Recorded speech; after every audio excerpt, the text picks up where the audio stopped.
તમારું સ્વાગત છે મારી ચેનલ શ્રીહરી રસોઈમાં। આજે આપણે બનાવીશું ડીઝર્ટ। બજારમાં મોંઘા ભાવે મળતું ડીઝર્ટ આપણે ઘરે માત્ર 100 રૂપિયામાં બનાવી અને તૈયાર કરીશું। મોઢામાં મૂકતા જ ઓગળી જાય એવું સરસ આપણું ડીઝર્ટ બનાવવાનું શરૂ કરીએ। ડીઝર્ટ બનાવવા માટે સૌ પ્રથમ મેં અહીંયા એક કડાઈને ગેસ ઉપર મૂકી દીધી છે। ગેસની ફ્લેમ ઓન કરી ત્યારબાદ તેની અંદર 1 કપ ભરી અને પાણી એડ કરવાનું છે। ત્યારબાદ તેની અંદર 1 કપ ભરી અને ચાઈના ગ્રાસ મેં અહીંયા લઈ લીધી છે। તમે જોઈ શકો છો મેં અહીંયા અગર અગર પાવડર નથી ઉપયોગમાં લીધો। તમે તમારી પાસે અવેલેબલ હોય અગર પાવડર તો તમે એ પણ લઈ શકો છો। હું અહીંયા ચાઈના ગ્રાસને 1 કપ ભરી અને ઉપયોગમાં લઈ રહી છું। આ તમને ગમે તે શોપિંગ મોલ, સુપર માર્કેટ અથવા કરિયાણાવાળાની દુકાને મળી જશે। આપણે ચાઈના ગ્રાસને અને પાણીને સારી રીતે મિક્સ કરી લેવાનું છે। આના તમને હું 3 સ્ટેજ બતાવીશ કે આપણે ચાઈના ગ્રાસને કયા સ્ટેજ સુધી આપણે એને ગરમ કરીશું।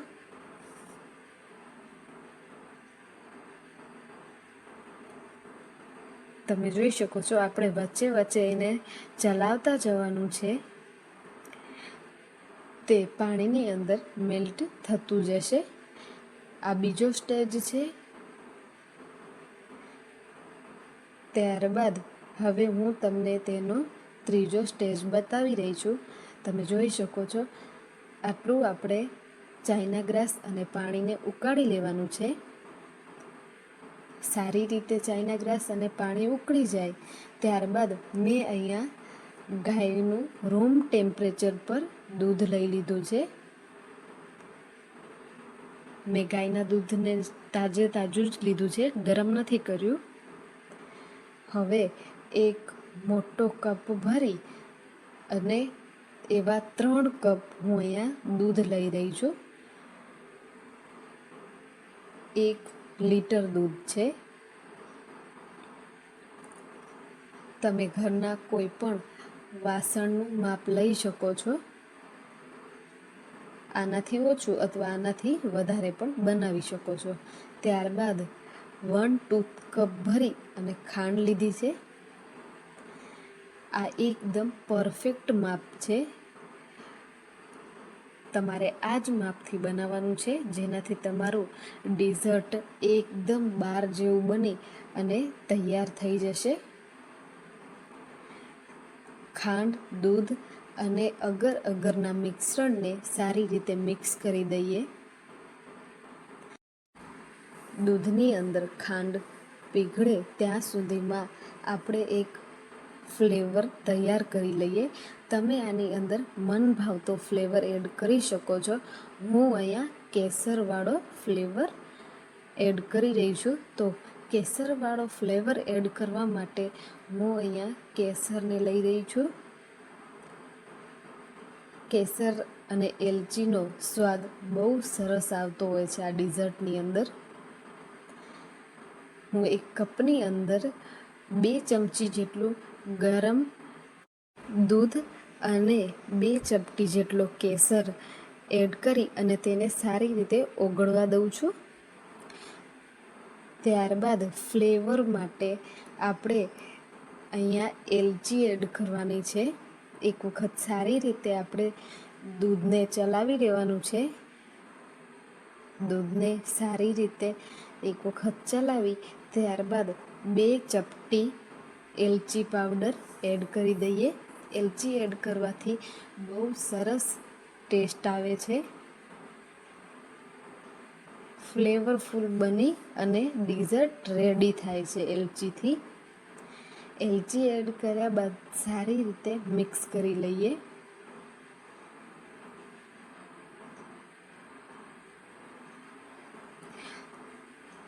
તમે જોઈ શકો છો આપણું દૂધ જે છે ઉકળતા એકદમ થીક થઈ રહ્યું છે। એલચીને સારી રીતે મિક્સ કર્યા બાદ આપણે તેની અંદર આપણું રેડી થયેલું કેસર દૂધનું જે મિશ્રણ છે તે એડ કરી દઈએ. તેને એક વખત ચલાવી અને એડ કરીએ.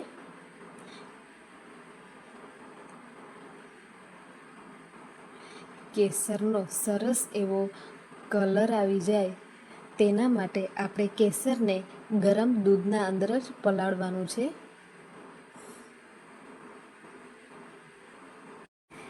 દૂધની અંદર 1 થી 2 વખત ઉભરા આવી જાય ત્યારબાદ આપણે તે ઉકાળવાની પ્રોસેસને બંધ કરી દઈશું.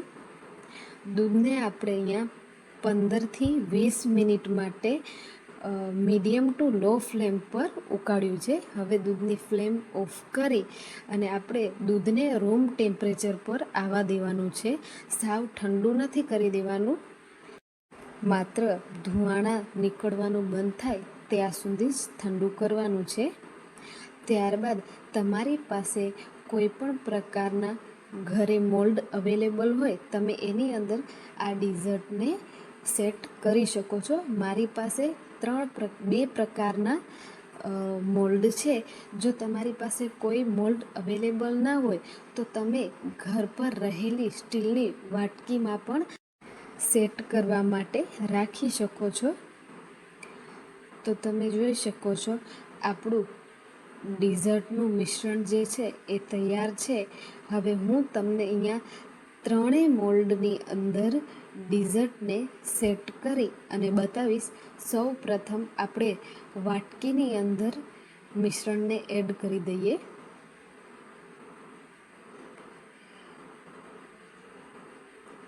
સરસ એવી વાટકી આપણે ભરી અને સાઈડમાં રાખી દઈએ. વાટકીની અંદર પણ બહુ સરસ એવું ડીઝર્ટ બની અને તૈયાર થઈ જાય છે.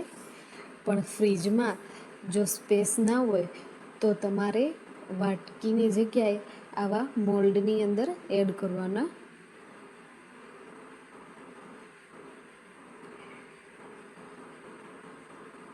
બંને મોલ્ડની અંદર હું અડધું મિશ્રણ એડ કરી અને સેટ કરી રહી છું.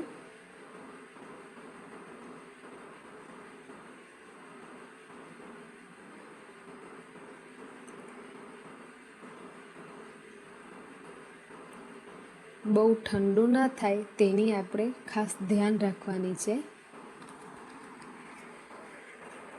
3 મોલ્ડની અંદર મેં મિશ્રણને એડ કરી દીધું છે. હવે આપણે આને ફ્રીજમાં મૂકી દઈશું.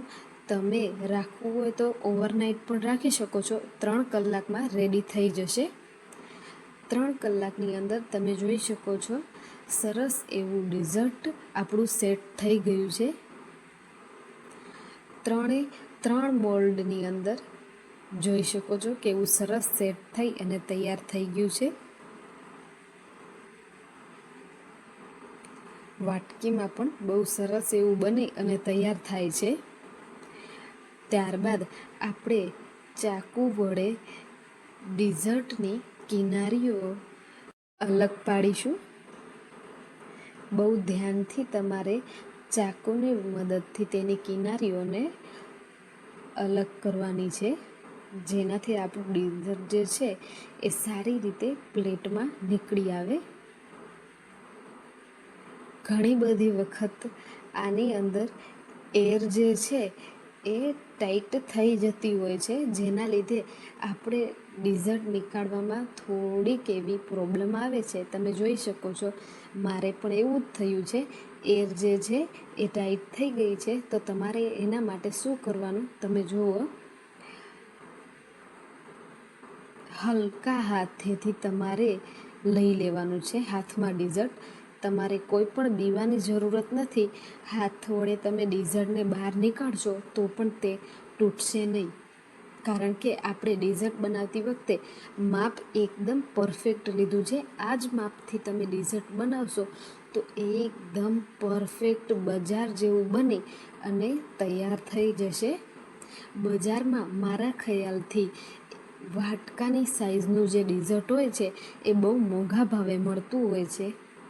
આપણે માત્ર 100 રૂપિયામાં બનાવી અને તૈયાર કર્યું છે. તમે જોઈ શકો છો, આપણે ચાકુ વડે જ્યારે ડીઝર્ટને બાઉલથી અલગ કર્યું ત્યારે તે અલગ થઈ ગયું, પણ પાછું તેમાં એર આવી ગઈ. તો તમારે આંગળીની મદદથી એની અંદરથી આપણું જે ડીઝર્ટ છે એને બહાર નીકાળી લેવાનું છે. તમે જોઈ શકો છો કેવું સરસ મજાનું આપણું જે ડીઝર્ટ છે એ બની અને તૈયાર થઈ ગયું છે. વાટકો, ગ્લાસ અથવા તો કોઈ પણ તમારી પાસે એવા શેપના વાસણ હોય તેની અંદર તમે સેટ કરવા રાખી શકો છો. તમે જોઈ શકો છો, હું ચમચી વડે ડીઝર્ટને લઈ રહી છું, તો તમે એની કન્સિસ્ટન્સી જુઓ, કેવું સરસ સેટ થઈ અને તૈયાર થયું છે. જોતાં જ ખાવાનું મન થઈ જાય એવું સરસ ડીઝર્ટ બને છે.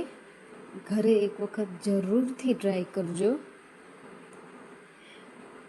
રેસીપીને જોતાં જ આપણે બનાવવાની ઈચ્છા થાય તેવી રેસીપી છે અને કોઈ પણ પ્રકારની મહેનત પણ નથી લાગતી. હવે આપણે આપણા ચોરસ મોલ્ડવાળા ડીઝર્ટને કટ કરી લઈએ.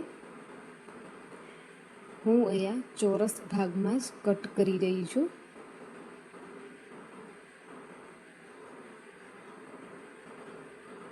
એક પીસને હું તમને ચમચા વડે લઈને બતાવી રહી છું. તમે જોઈ શકો છો કેવું સરસ ચોરસ મોલ્ડમાં પણ સેટ થઈ અને તૈયાર થઈ ગયું છે આપણું ડીઝર્ટ. આપણે લોકો બરી પણ ખાતા હોઈએ છીએ. ઘણા લોકો બરીને અલગ અલગ નામથી પણ બોલાવતા હોય છે, પણ અમારે અહીંયા બરી જ કહેવાય છે. તો આ થોડુંક તેના જેવું પણ લાગે છે.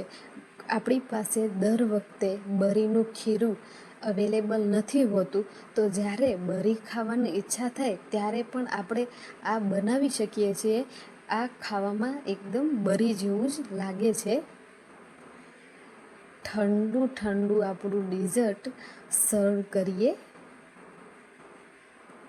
અચાનકથી કોઈ પણ મહેમાન ઘરે આવી જાય તો તમે આ ડીઝર્ટ બનાવી શકો છો. ફ્રીઝરની અંદર માત્ર 2 કલાકમાં આપણું ડીઝર્ટ જે છે એ ઠંડુ થઈ અને તૈયાર થઈ જાય છે. તમે જોઈ શકો છો કેવું સરસ ડીઝર્ટ બની અને તૈયાર થઈ ગયું છે. માત્ર 100 રૂપિયામાં અને સાવ ઓછી મહેનતથી ફ્લફી ડીઝર્ટ બની અને તૈયાર થઈ ગયું છે.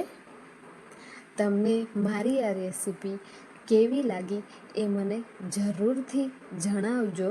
આજ માટે બસ આટલું જ. ફરી મળીએ નવી ઇઝી રેસીપી સાથે.